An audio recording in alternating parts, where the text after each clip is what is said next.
Hi friends, જય શ્રી કૃષ્ણ. આજે આપણે બનાવીશું ગુજરાતી ગુંદર પાક. દરરોજ સવારે એક જ ટુકડો ખાવાથી તમારા હાડકાં લોખંડ જેવા મજબૂત બનશે. તો ચાલો આપણે રેસીપીની શરૂઆત કરીએ.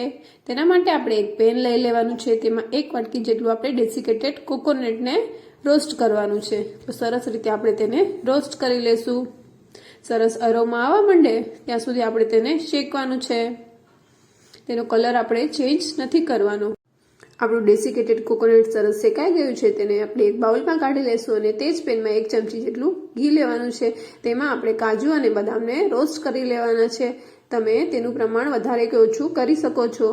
સરસ રોસ્ટ થઈ જાય એટલે આપણે તેને એક બાઉલમાં કાઢી લેવાના છે અને સરસ રીતે થોડી વાર માટે આપણે તેને ઠંડા થવા દેશું. આપણે બધા જ કાજુ બદામને બાઉલમાં કાઢી લીધા છે. હવે આપણે 1 વાટકી જેટલો ગુંદર લીધો છે. જે આ રીતનો ઝીણો બાવરિયો ગુંદર આવે છે તે મેં અત્યારે લીધો છે.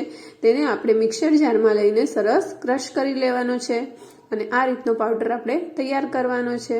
હવે તે જ મિક્સર જારમાં આપણે જે રોસ્ટ કરેલા કાજુ બદામ હતા તેને પણ લઈ લેવાના છે. તેને આપણે આ રીતે અધકચરા ક્રશ કરી લેવાના છે અને આ રીતનું મિશ્રણ તૈયાર કરી લેવાનું છે.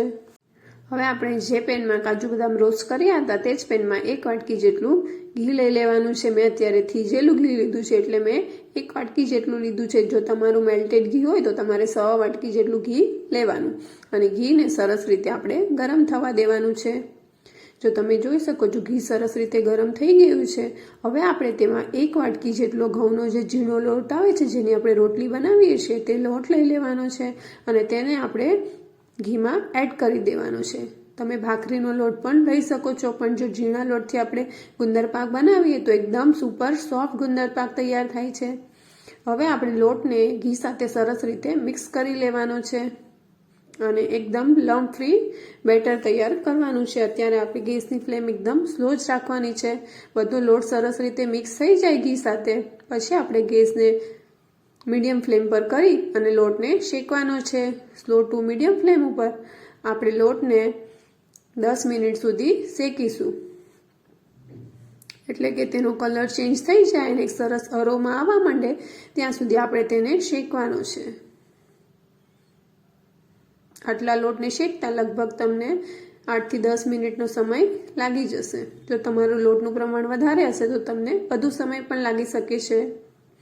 જો તમે જોઈ શકો છો કે થોડા બબલ્સ પણ આવવા માંડ્યા છે અને ધીરે ધીરે તેનો કલર પણ ચેન્જ થવા માંડ્યો છે.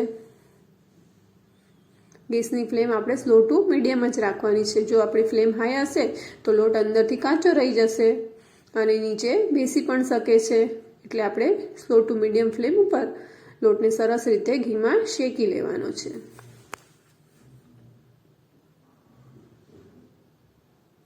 શિયાળામાં વસાણા તો તમે બનાવતા જ હશો, પણ જો આ રીતનો ગુંદર પાક ક્યારેય ન બનાવ્યો હોય તો એકવાર જરૂરથી ટ્રાય કરજો.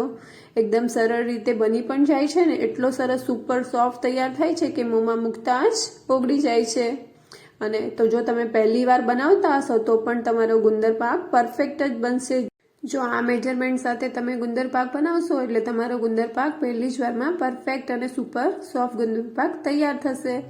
જો લોટનો થોડો કલર પણ ચેન્જ થઈ ગયો છે. હવે આપણે 1 મિનિટ માટે તેને શેકવાનો છે એટલે થોડો ગોલ્ડન બ્રાઉન કલર આવી જશે. કન્ટિન્યુઅસ તેને આપણે હલાવતા જ રહેવાનું છે. તમને અત્યારે એમ થતું હશે કે આમાં ઘીનું પ્રમાણ થોડું વધારે છે, પણ જ્યારે આપણે તેમાં બીજા બધા ઇન્ગ્રેડિયન્ટ એડ કરશું એટલે ઘી બધું જ શોષાઈ જશે.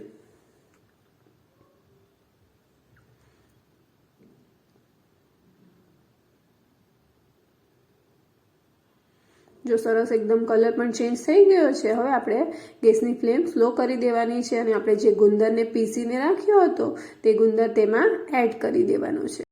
આપણું જે મિશ્રણ છે તે એકદમ ગરમ જ છે એટલે આપણે જે ગુંદર એડ કરીશું એટલે સરસ રીતે ફ્લપી થઈ જશે. જો તમે જોઈ શકો છો કે આપણે ગુંદરને પીસીને લીધો છે એટલે તમારા મોઢામાં કોઈ ચંક્સ પણ નહીં આવે.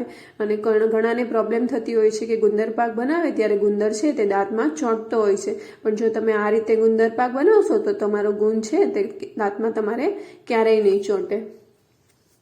એટલે સરસ રીતે આપણે એકદમ મિક્સ કરી લેવાનું છે. સરસ રીતે બધું એકરસ થઈ જાય એ રીતે મિક્સ કરીશું. કોઈ લમ્સ ન રહેવા જોઈએ ગુંદરના. તો સરસ રીતે બધું જ મિક્સ થઈ ગયું છે.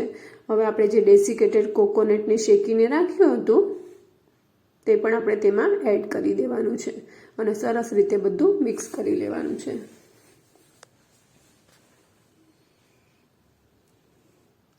બધું સરસ રીતે મિક્સ થઈ જાય એટલે પછી જે આપણે કાજુ બદામને રોસ્ટ કરીને ગ્રાઇન્ડ કરીને રાખ્યા હતા તે પણ તેમાં એડ કરી દેવાનું છે. ડ્રાયફ્રૂટને તમે આખા પણ લઈ શકો છો, પણ જો આ રીતે લેવામાં આવે તો તેનો ટેસ્ટ બહુ સરસ આવતો હોય છે. એટલે સરસ રીતે હવે બધું મિક્સ કરી લેશું. હવે આપણે ગેસની ફ્લેમને બંધ કરી દેવાની છે. આપણે જે પણ ઇન્ગ્રીડિયન્ટ હતા એ બધા સરસ રીતે મિક્સ કરી લીધા છે અને મિશ્રણને આપણે થોડું ઠંડુ જ થવા દેવાનું છે, એટલે ગેસની ફ્લેમ આ સમયે આપણે બંધ કરી દઈશું. ગેસની ફ્લેમ બંધ કર્યા પછી આપણે તેમાં 1 ચમચી જેટલો ગંઠોડા પાવડર એડ કરીશું અને 1 ચમચી જેટલો આપણે સૂંઠ પાવડર એડ કરીશું. તેને પણ આપણે સરસ રીતે મિક્સ કરી લેવાનું છે. સરસ બધું મિક્સ થઈ ગયું છે અને આપણું મિશ્રણ પણ થોડું ઠંડુ થઈ ગયું છે. તેને પણ આપણે ગેસ પરથી નીચે લઈ લેવાનું છે અને આ મિશ્રણમાં આપણે હવે 1 વાટકી જેટલો સમારેલો ગોળ એડ કરવાનો છે અને સરસ રીતે તેને મિક્સ કરી લેશું. મિશ્રણ થોડું હળવું ઠંડુ થઈ જાય પછી જ આપણે તેમાં ગોળ એડ કરવાનો છે, નહીં તો જે તમારો ગુંદર પાક છે તે થોડો કડક થઈ જતો હોય છે. હવે ગરમ મિશ્રણમાં જો ગોળ એડ કરી દેશો તો તમારો ગુંદર પાક થોડો હાર્ડ થઈ જશે. એટલે થોડું મિશ્રણ ઠંડુ થાય પછી જ આપણે તેમાં ગોળ એડ કરવાનો છે અને આ રીતે મેશ કરતું જવાનું છે અને સરસ રીતે મિક્સ કરી લેવાનું છે. ગોળને તમે સમારીને લેશો તો તે મિશ્રણ સાથે સરસ રીતે એકદમ મિક્સ થઈ જશે, કેમ કે આપણું મિશ્રણ છે તે હજુ ગરમ જ છે. હવે આપણે મિશ્રણને ઘીથી ગ્રીસ કરેલી થાળીમાં ઢાળી દેવાનું છે. જો આ માપ સાથે તમે ગુંદર પાક બનાવશો તો તમારે આ રીતની નાની 2 થાળી તૈયાર થશે અને જો મોટી થાળી હશે તો તમારી 1 થાળી જેટલો ગુંદર પાક તૈયાર થશે. જો આ રીતે મિશ્રણ લઈ લેવાનું છે થાળીમાં અને પછી આ રીતે પ્રેસ કરીને બધું સરસ રીતે લેવલ કરી લેવાનું છે. આ સમયે તમે વાટકીની હેલ્પથી પણ આ રીતે પ્રેસ કરીને સરસ રીતે લેવલ કરી શકો છો. જો તમે જોઈ શકો છો કે આપણે 2 થાળી જેટલો ગુંદર પાક તૈયાર થયો છે. પછી આ ગરમ જ ગુંદર પાક છે ત્યારે જ આપણે તેના પીસીસ પણ કરી લેવાના છે. સરસ રીતે આ રીતે પીસીસ કરી લેશું આપણે. બધા જ ગુંદર પાકને આપણે આ રીતે પીસીસમાં કટ કરી લેવાનો છે. આ ગુંદર પાકનો દરરોજ માત્ર 1 જ ટુકડો ખાવાથી તમારા હાડકાં છે તે લોખંડ જેવા મજબૂત બનશે. તો જો તમે આ ગુંદર પાક ક્યારેય ન બનાવ્યો તો એકવાર જરૂરથી બનાવજો. જો હું તમને નજીકથી પણ પીસ કટ કરીને બતાવું કે આપણો ગુંદર પાક છે તે કેટલો સરસ સુપર સોફ્ટ તૈયાર થયો છે. જો તમે જોઈ જ શકતા હશો કે એકદમ સરસ જોતાં જ ખાવાનું મન થઈ જાય તેવો ગુંદર પાક તૈયાર છે. જો આપણે તેને કટ કરીએ તો આંગળીની હેલ્પથી જે આપણે ટચ કરીએ ત્યાં તેના ટુકડા થઈ જાય છે. એટલો સરસ સુપર સોફ્ટ ગુંદર પાક બન્યો છે આપણો. મોંમાં મૂકતા જ ઓગળી જાય તેવો સુપર સોફ્ટ ગુંદર પાક જો તમે ક્યારેય ન બનાવ્યો તો એકવાર જરૂરથી બનાવજો અને તમારા ફ્રેન્ડ્સ અને ફેમિલીમાં પણ તેને શેર કરજો. જો રેસીપી ગમી હોય તો એક લાઈક કરી દેજો અને ચેનલ પર નવા હોય તો ચેનલને સબસ્ક્રાઈબ કરવાનું ભૂલતા નહીં. આવા નવા વિડીયો જોવા માટે બાજુમાં આપેલા બેલ આઇકોનને પ્રેસ કરી લેજો, જેથી કરીને નવી રેસીપીના નોટિફિકેશન તમારી પાસે સૌથી પહેલાં પહોંચે. આ શિયાળામાં આ ગુંદર પાક એકવાર જરૂરથી ટ્રાય કરજો. Thanks for watching.